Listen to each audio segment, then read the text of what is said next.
Hey guys, welcome back to Slow Ride Model Cars.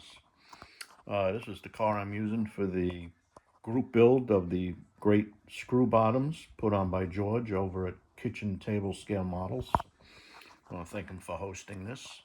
I had a few screw bottom cars laying around, old, that I got in an estate sale a long time ago, so I figured I'd use one up. So I had made a video of this one. It's a 64 Oldsmobile Cutlass. And here's the front bumper. Kind of tired, the chrome, so I'll have to strip and re-chrome them. I stripped all the paint off of it, took it all apart. I was lucky enough to get everything apart without any breakage. It's got a funny hood scoop, but I'm going to leave that on. The only thing I don't have for it is tires and wheels, which I can get out of the parts box. I don't have an Oldsmobile engine, so I might have to put a Chevy motor in it, or maybe get a resin.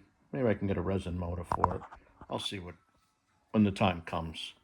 So the interior, it's still painted. I didn't strip it. I'll just paint over that, over the red, and detail it the best I can. The glass came out perfect. Very clean. There's the firewall. You saw the front bumper already. Here's the back bumper. There's some black paint right there where the license plate used to be. Dashboard. Got it out without breaking it. I haven't tried to get the steering wheel off of it yet, so I'll try carefully. I have another steering wheel. If I break that one, it'll probably break right at the post in the dash, so if it breaks off, I'll just re-drill it and then use another steering column from the parts box. Here's the frame. You know, these screw bottom kits and some of the other kits, chassis, the mufflers, the exhaust, the rear end, everything's all in one. So the cross member here is broken, missing the part for that, so I'll glue a piece into that. There's the holes for the screws. Yeah, well, I was lucky enough to get the paint off. It took me a week to get the paint off this body.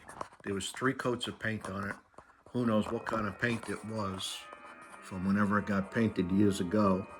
It was red on the outside and gold and red again. So I did a mixture. I did it for probably 2 days in brake fluid. Then it bubbled up a little bit, but not much. Then I put it in super clean. It bubbled up a little more. I was able to use a toothbrush and scrape some of it off. Then I put it back in the brake fluid, let it sit another 3 days, and finally it started coming off. So it's still grungy in there, but I'll just prime over everything there. A few little sanding areas. I forgot to tell you when I made the video the first time, it had tires on it when I got it, but you see it had tire burn right there on both sides. And those areas right where the tire burn is still soft. And I've had this thing apart, you know, the tires off it for a couple of years now, just laying down the basement. But they're still soft, so I'm gonna have to work on that. I might have to cut out that little area and then glue in some styrene, or just sand it down till it's smooth, and then once it's painted and everything, it should be okay. So that's it. That's my my video for showing it all apart and ready to get working on it. And I'll just paint the frame black and then detail it the best we can detail these kind of frames. So that's it. Hope everybody has a good Saturday, and I'll be talking to you. Thanks for looking. Bye now.